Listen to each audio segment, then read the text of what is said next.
In this video, we will be looking at product rule of counting.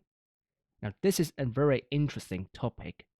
Every year when I do revision classes or lessons with my students in year 11 before they go on to do their GCSE, this topic actually does come up every year, surprisingly.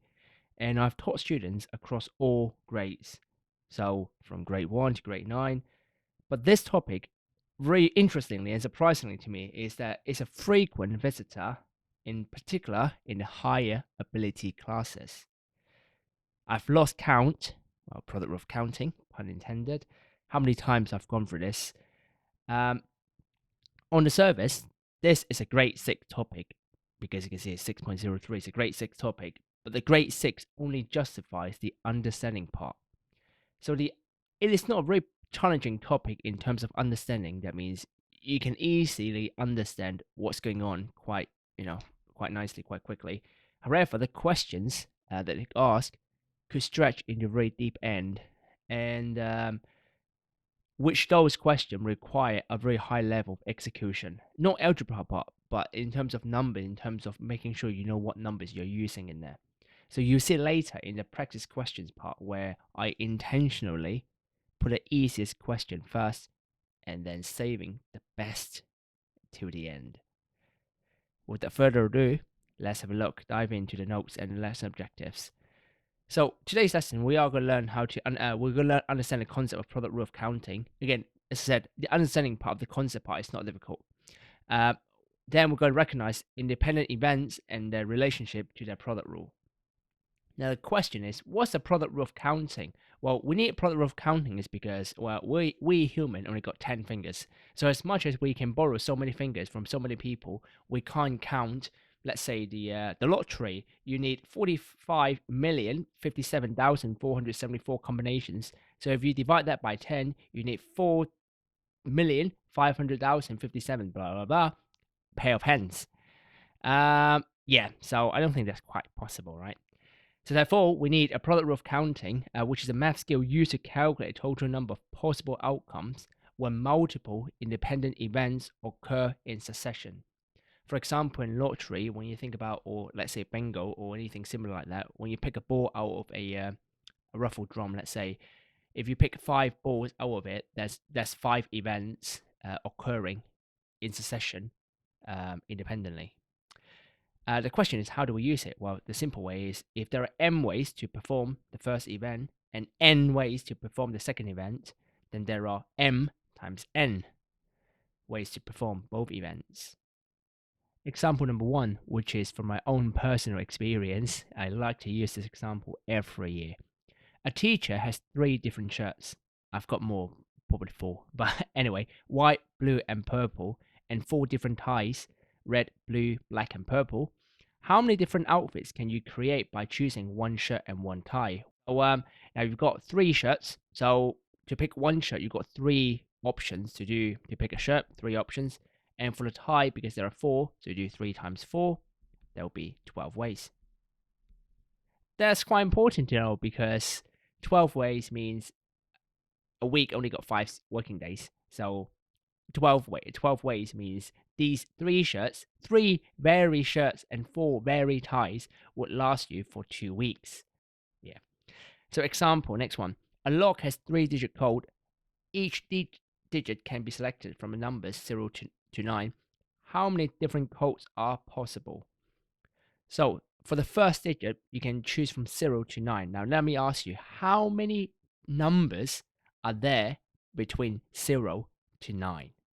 1, 2, 3, 4, 5, 6, 7, 8, 9, 10, 18, 19, 10, 10, 10.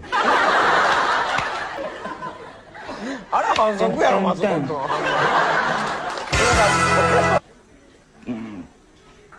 10, 10, 10, 10, 10, 10, 10, 10, 10, 10, 10. If your answer is 9, that's incorrect because you have to count 0 as well. So there are 10 numbers between 0 to 9. So how many different numbers are there for the first digit? There are 10 options for the first digit because you can, from the first digit, you can choose any numbers from 0 to 9. Same for the second digit, there are 10 options. And the third code, third digit, there will also be 10 options. So altogether, there are 10 times 10 times 10, which is 1,000 codes, different codes. Next one, part B. If the digits cannot be reused, how many different codes are possible? Now, if the codes cannot be reused, if a digit cannot be reused, so the first digit, now let's look at one by one. Let's think about the first one. The first one has a number between 0 to 9, so you can choose any of them. That means that for the first digit, you can choose 10 of them. For the second digit, because you've picked the first one and it cannot be reused, so for the second digit, you only got 9 options, 10 minus 1 options, 9 options, because you've picked 1, so 1 out of 10, take 1 out is 9. And for the third code, third digit, there will only be 8 options left, because you've picked 1 in here, pick 1 in here, so you got 8 left. So if you multiply them, you now only got 720 codes, possible codes to choose from. Here comes practice question 1 and question 2. Now you can use a calculator for any of these questions below. Have a go at the question. When you're ready for the answer, you can press play. Here are the answers. Question 1, 4 bread, 3 meat, 2 cheese, 4 times 3 times 2, 24. Question 2, now a letter A to Z, we know there are 26 alphabets and 10 digits. So altogether, 26 plus 10 is 36. So for each character, there are 36 options. So the first character, 36 options. Second character, 36 options. Third, 36. Fourth character, 36 options. So altogether, times them together. Hence the word product. Rule of counting, product means times.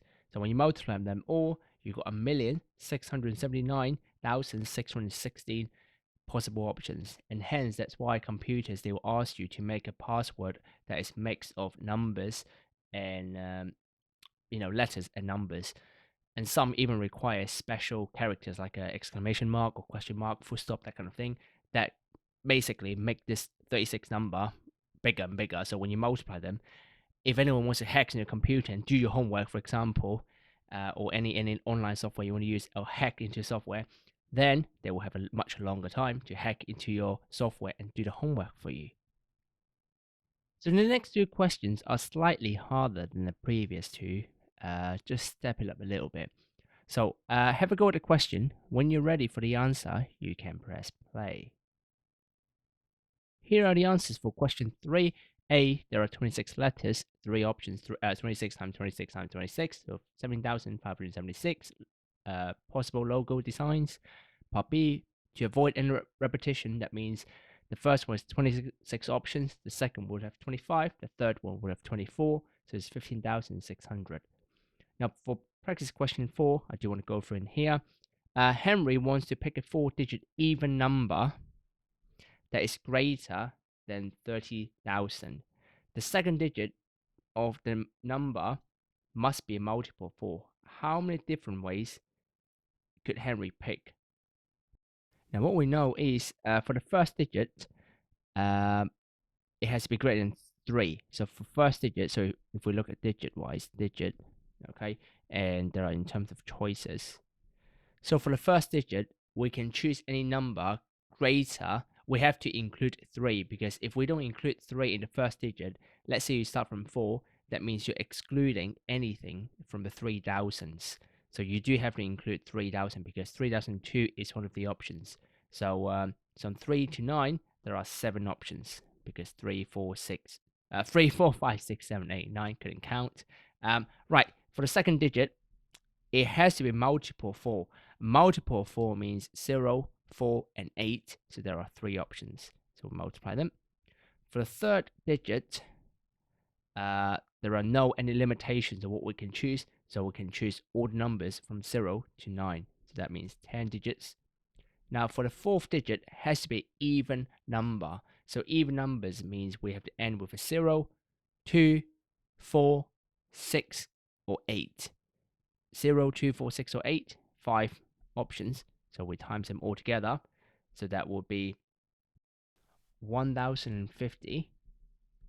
Now, however, we cannot include 3000 because it's greater than 3000. So what we've done in here is we have included the option of 3000. So therefore, the final answer will be 1050. Take away the one single odd option of 3000. So the answer will be 1049. Practice question 5. Aaron picks a 5-digit odd number. The second digit is a third of the first digit. The third digit is less than 6. How many different numbers can she pick? Have a go. It's not a simple one. Have a go at the question. When you think you've got an answer, you want to check your answer, you can press play. The final answer, if you're interested, you want to skip that, you can. The final answer is 900. If you haven't got that, you might want to hear the explanation why.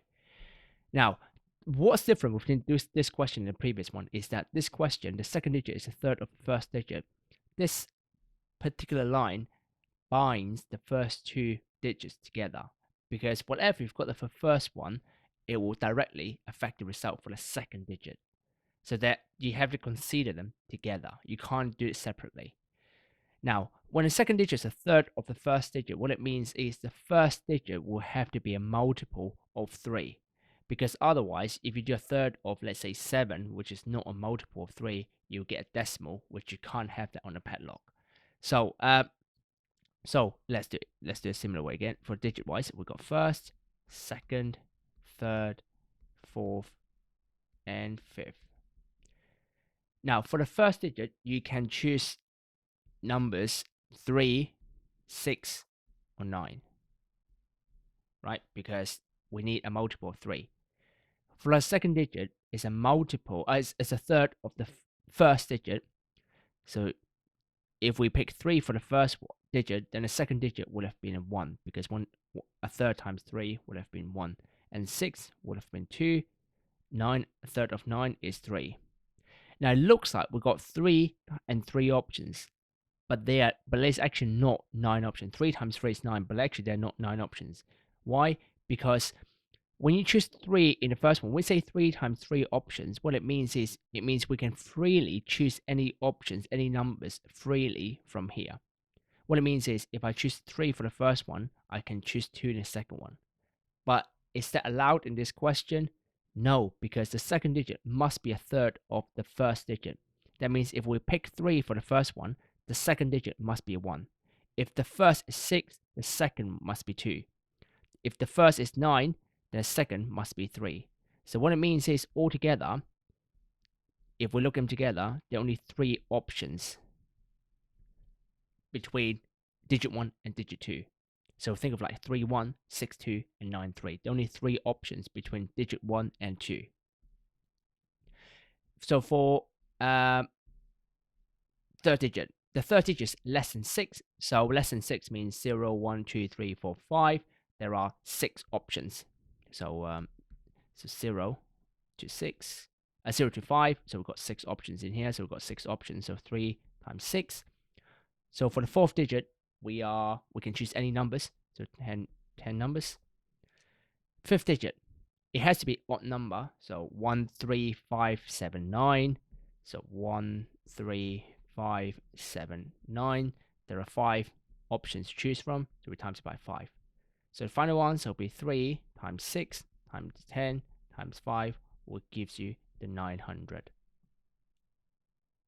Here comes the last one, practice question 6. This time you're given 5 digits to choose from: 1, 9, 6, 7, and 4. Your task is to work out how many options are there if I would like to make an even number that are greater than 50,000 using these 5 digits. Pause the video, have a go with the question. When you're ready for the answer or explanation, if you got stuck, you can press play. Now, before we go for the final answer, before we go for the working out, the final answer is 30. Okay, so let's have a look how. Well, now, how many even numbers greater than 50,000? So if we think about first digit, okay, in terms of first digit, there are not many options you can choose from, because 50,000 means you can only choose 9, 6, or 7. Okay, or if I go from a smaller 6, 7, or 9. So first digit, you've got three options: 6, 7, or 9. Now, the reason we cannot do the 3 times something da, da, da, da in that one is because these numbers are not freely available. Once you've chose the first one, the second one will be affected by the first one directly. Now,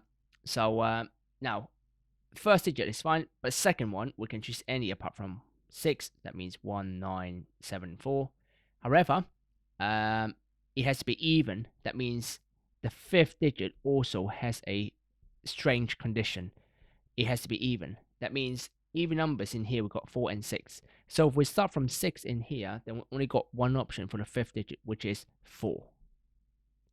Now, if we choose the first one as 7, then the fifth digit, we got 2 options, a 6 or a 4.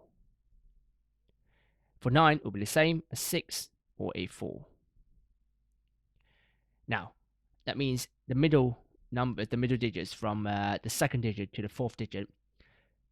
If we think about the second digit, if we pick 6 for the first one and the fifth for the, if we pick 6 for the first digit and pick 4 for the fifth digit, then in the middle, the second digit, we've got 3 options left. So in here, if I use orange for the number of options, now in terms of, so that's the actual numbers. Okay, so what I write in blue is are the actual numbers. What I write in orange are the choices. So if the first digit is a 6, the fifth digit is a 4, we've got one option because it's a 6, we've got one option which is a 4. Now we look at case by case. The 7 and 9, we'll deal with it later. For the middle, the second digit were 3 choices because apart from 6 and 4, if we take away 6 and 4, you've got 1, 9 and 7 to choose from. Let's say you choose any one of them, then the third digit will have got one less, which is 2 digits to choose from, and the fourth digit will only have got one option to choose from. So in other words, if I choose 6 and 4 as the first digit and the fifth option as a fifth digit, then in terms of choices, I've got 1 times 1 times 3 times 2 times 1, which is 6 options or choices. Let's have a look at this one.